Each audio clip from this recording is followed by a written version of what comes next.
You've heard it before, right? It's one of those often sung Christmas songs that occasionally get sung in church, but usually heard in shopping malls and other places. Today is the day that represents within the church the arrival of the three magi. The song calls them three kings. Traditionally in the church they were called the kings. But they were actually magi, not necessarily kings. Not kings in the sense of having a kingdom and a land to rule. In fact, they're an odd group. And they're important to the Christmas story. But I don't think we've ever actually stopped to look at what they really mean to the Christmas story. The verses for today's scripture start with, "Arise, your light has come. And a light shines in the darkness." We've heard that. That was the prophecy from Isaiah. It referred to people arriving from the east. And that's been the long since said prophecy. But you need to understand, these guys weren't regular guys. They were occultists. They were astrologers. They were learned people who studied the stars and looked for portents of things to come. They read prophecies, and they used their minds and their hearts in search of that from which the prophecy spoke. And they went on a long journey. They were not Jewish. They were not of Jesus' people. And they came, three strangers, only way to put them, three men who were odd and strange, and arrived at the site of the birth, according to the story, and brought gifts. Here's the question. What did they bring? Gold, frankincense, and myrrh. Gold, frankincense, and myrrh. I gotta tell you, if any parent were sitting in a hospital or the place of birth of their child, and three odd strangers showed up and said that they had been traveling for however length of time to come to see your child, right off the bat, you're going to go this, take 2 steps back, maybe shut the door part way, not necessarily let them in. Who are you and what do you want? And then if they told you they brought you gifts such as these, what would you do? I'd freak out. What's that? She says, take the gold. Take the gold. Except, do you know what gold, frankincense, and myrrh represent? Does anybody know? Death. Gold coins were used on the eyes of a corpse. Frankincense and myrrh are the spices that are used to cover up stench and used to mummify people, and were sometimes in healing arts used to cauterize or to clean wounds. Not the things you bring the baby. What's this all about? Their very presence is a prophecy of things to happen. But they are also reminders of what it means to follow a dream and to follow a light. They show to us that the message that God brought that first day, that first Christmas, was not for just the people of Jesus' family and his faith. These men were from away. They were odd, yes.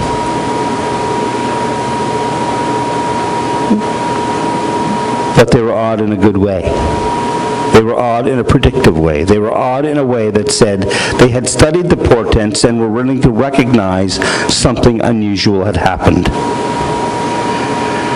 They were willing to see in a child more than what everyone else would see normally.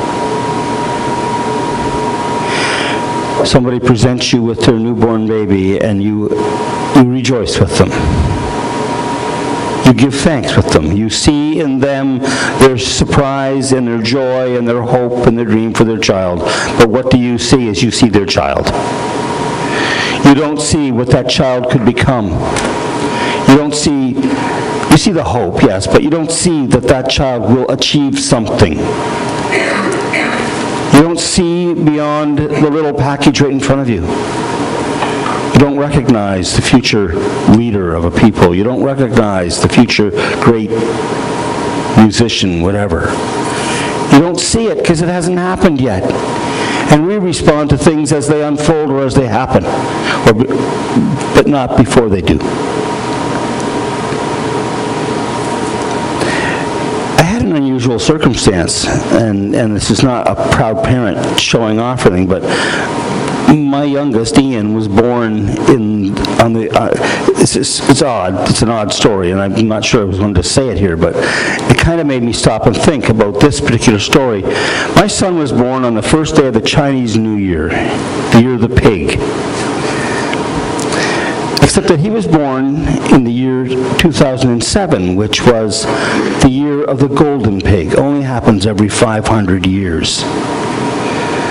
A few days after his birth, we went into a restaurant, a Chinese restaurant, and the people in the restaurant knew the family, knew he had been born, and knew on what day he had been born. And when we arrived at the restaurant, the owners came out and bowed to him. We were just going for Chinese food. We didn't expect people to bow to our son, but they did. And they said that great things would come because of his birth. Well, hey, I'm proud enough to want to believe that that'll happen. But I look at them and I just see Ian. They saw something else. That's the story of the Magi. They made a great journey. They saw something. They were willing to see that in this child another light shines. Arise, your light has come. Well, God has said that to all of us. Arise, your light has come. If you listen to the verse that Jackie read from Isaiah, it said, yes, arise, your light has come. Actually, 6 verses later, it says, and you will be radiant. You will look and be radiant. You will see, and you will let your light shine, is what it says. You will not be seeing the light, you will become the light.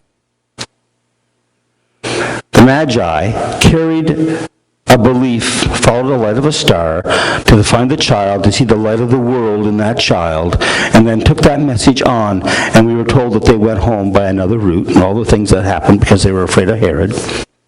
They've been warned not to go back to him. And do you think they kept the story quiet? I don't think so. I don't think they could have experienced something of an illuminating fashion in their light and not told other people about it. The story of Epiphany is to see the light. It's not for us to celebrate that someone else saw the light. It's to understand that we are asked to see the light. We are asked to see it. Not just to say, oh yes, Jesus is the Savior. It's to understand that God's light shines all the time.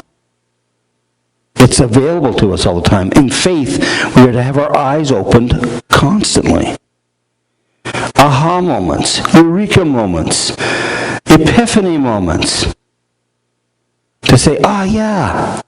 And to see that light in other people, and to then become that light, and to be that light for other people. How many people here have a really good faith?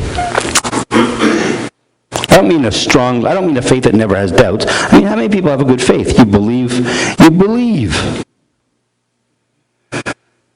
That's a light. That's a light. Later in his life, the one who was brought these strange gifts and seen in a revered way by these men was to say to other people about that light, don't hide your light under a bushel. Right? But we do it. We do it. We let things crowd into our life in such a way that we turn our light off. I was talking to the youth about the Dark Ages. You have no idea how profoundly important those ages were to the human race. Because they taught us something. They taught us that we were willing to turn our light off. That we're willing to shut down the gifts of God. They taught us that we can do cruel things to one another and get away with it. And they taught us that we can be ignorant and do things out of ignorance. What's sad about the Dark Ages is that we think we do live in an enlightened age now, but we don't. We still do dark things to one another. The reason I used that particular version of the song of We Three Kings, because there's dozens of them I can use, that one was by Paul Brandt, was because it starts with the very Eastern style of music, the Arabic.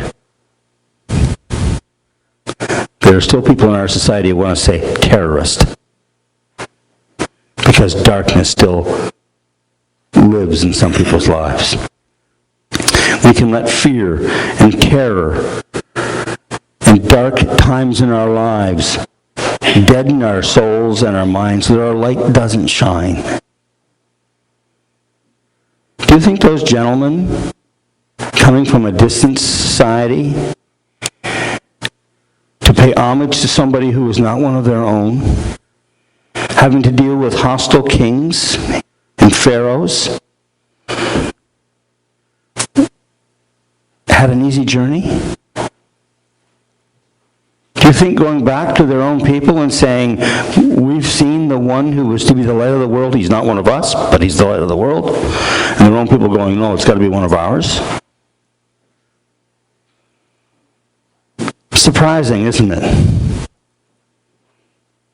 I used to get upset as a young theologian when I would go to churches and they'd have pictures of Jesus hanging on the wall. He always had long flowing robes and long hair and about 6 foot and, straight white features. And I go, he wasn't a Caucasian. He was dark-skinned. Why do we have to show him off as white-skinned? Because of prejudice. That's why. How many thousands of Christians could only accept Jesus if he was white? That's darkness. That's darkness in the negative sense of refusing to see the light. For refusing to accept a person for who they are. For refusing to allow a person to develop to the full abilities that they have, using their brain and their mind in whatever way they have. Do not tease somebody because they have a different idea. Can you imagine the Magi, before they headed out on their trip, going to their friends and family as, we saw a star, and we're going to follow it, and we're going to find somewhere at the other end there's going to be something that we don't know that we're going to say is going to be the Savior. This is going to show us something. And they're going, yeah, right. Have another cup of coffee, sit down, take it easy, chill. Why are we afraid of the light? Why are we afraid of the light? So here's the message that God brings us on a day like this. There is light. There is light. God brings light into every life. God gives us the ability to perceive the light with our eyes, with our hearts, with our minds, with all of our senses. And if we see that light and perceive it, then we should glow with the light that has come into us. We should be the ones who are radiant enough to share that light in our own world. It overcomes depression and fear and anger and mistrust and hatred. It is the light of peace. It is the light of light. It is the light of love. It is the light that continues our journey and guides our path. There is another one that I'd like to share with you about light that was sung by a group of children who came to travel amongst our midst. And this is a hymn you would know.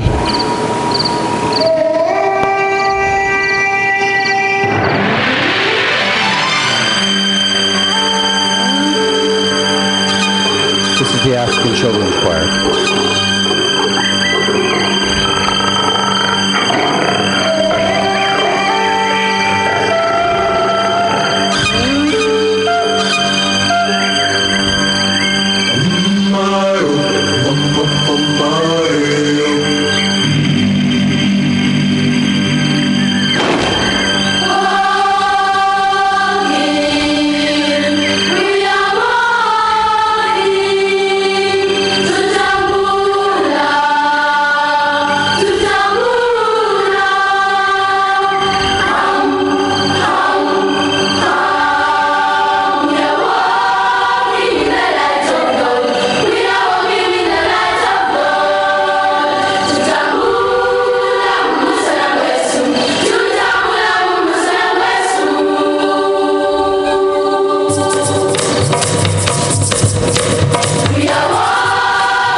This one's in your hymn book.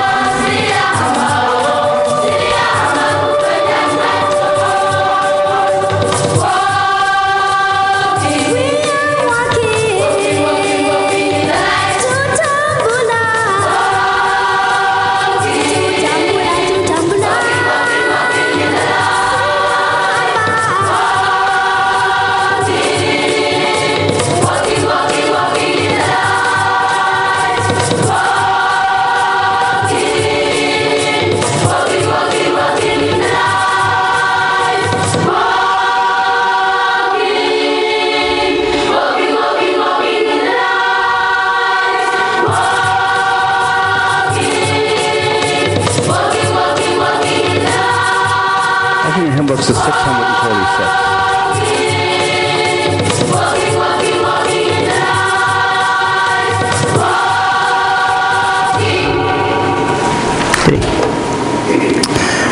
We are marching in the light of God. Arise, the light has come. The kings have made the journey. A similar journey to the one that you've all made at your life at some point, to find the light. And in finding the light, we are called to simply see it and then become